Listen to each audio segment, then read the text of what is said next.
اساطیر مائتولوجی اساطیر عربی زبان کے لفظ اسطورہ کی جمع ہے۔ مذکورہ زبان میں اسطورہ قصہ کہانی بات یا افسانے کو کہتے ہیں۔ انگریزی اصطلاح مائتولوجی پرزی داستان یا وہمی قسم کی باتوں کے مفہوم میں استعمال ہوتا ہے، جو دراصل یونانی زبان کے دو لفظوں سے مل کر بنا ہے۔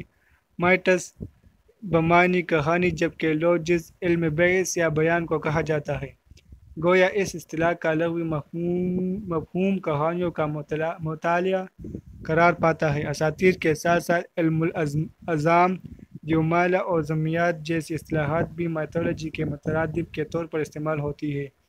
پروفیسر ابوالاعجاز حفیظ صدیقی اس حوالے سے لکھتے ہیں، کسی خاص قوم مثلاً یونانیوں، ہندوستانیوں، چینیوں یا علی العموم بنی نوع انسان کی قدیم روایتی کہانیوں کا مطالعہ مائتولوجی کہلاتا ہے۔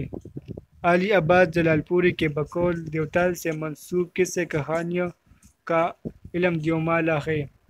بنیادی سوال یہاں یہ پیدا ہوتا ہے کہ دیوتا کیسے وجود میں آئے۔ اس سوال سے بحث کرتے ہوئے A.B. ٹائلر کہتے ہیں کہ غاروں میں رہنے والے انسان ذہنی اور فکری حوالے سے علم الطفولیت میں زندگی بسر کرتا تھا، اور بچہ ہمیشہ کھیل کے دوران کھلونے اپنے آپ پر قیاس کرتے تھے، ان سے باتیں کرتے تھے اور زندہ سمجھتے تھے۔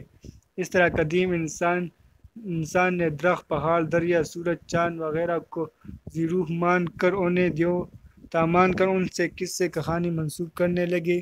ایک قصے سیاح ایک جگہ سے دوسری جگہ لے جاتے۔ یہی وجہ ہے کہ دیو ملائک سے دور دور تک رسائی حاصل کر چکے ہیں۔ ان دیوتاؤں کو دو حصوں میں تقسیم کیا جا سکتا ہے: دوست یا مددگار۔ ان میں سورج، چاند، زمین، بارش، درخت، دریا وغیرہ کی پوجا شوق سے کی جاتی ہے۔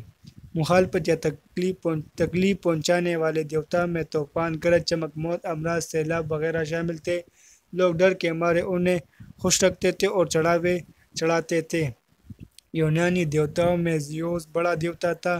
اس کے علاوہ اپولو سورج کا کیوپڈ عشق، جبکہ ایکو حسن و محبت کی دیوی تھی۔